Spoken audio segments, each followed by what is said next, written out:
আসসালামু আলাইকুম রহমতুল্লাহ। প্রিয় দর্শক শ্রোতা, আপনারা দেখছেন ইসলামী আন্দোলন বাংলাদেশ হিজলা উপজেলা শাখার আয়োজনে ইসলামী আন্দোলন বাংলাদেশ হিজলা উপজেলা শাখার সমস্ত সহযোগী সংগঠনের সমন্বয়ে একত্রিত হয়ে রাস্তা সংস্কার ও পরিষ্কার পরিচ্ছন্নতামূলক কাজে অংশ নিয়েছেন।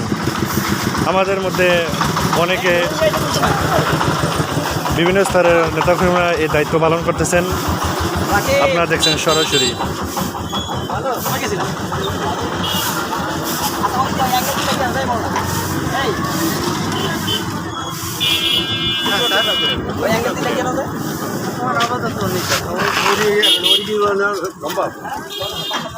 যে আমাদের মাঝে এক ভাই আছে যে দোকান বন্ধ করে আমাদের সাথে কাজ করতেছে, আমরা জানতে চাইবো তার অনুভূতি।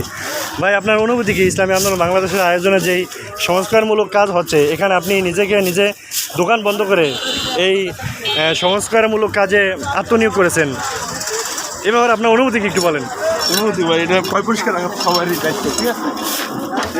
যেগুলো দাঁড়িয়ে বলেন, পরিষ্কার রাখা তো এটা সবারই দায়িত্ব, এটাই মানে তিনি বলছেন যে এখানে পয় পরিষ্কার রাখা এটা ইমানের অঙ্গ, এই কাজ করতে সবাই ভালো লাগে, তাই তিনি তার নিজ থেকে এই কাজে তিনি সময় দিয়েছেন এবং এই কাজ করতে পেরে তার নিজের কাছেও অনেক আনন্দ তারা নিজেরা পাইতেছে, এটাই আমাদেরকে বলেছে।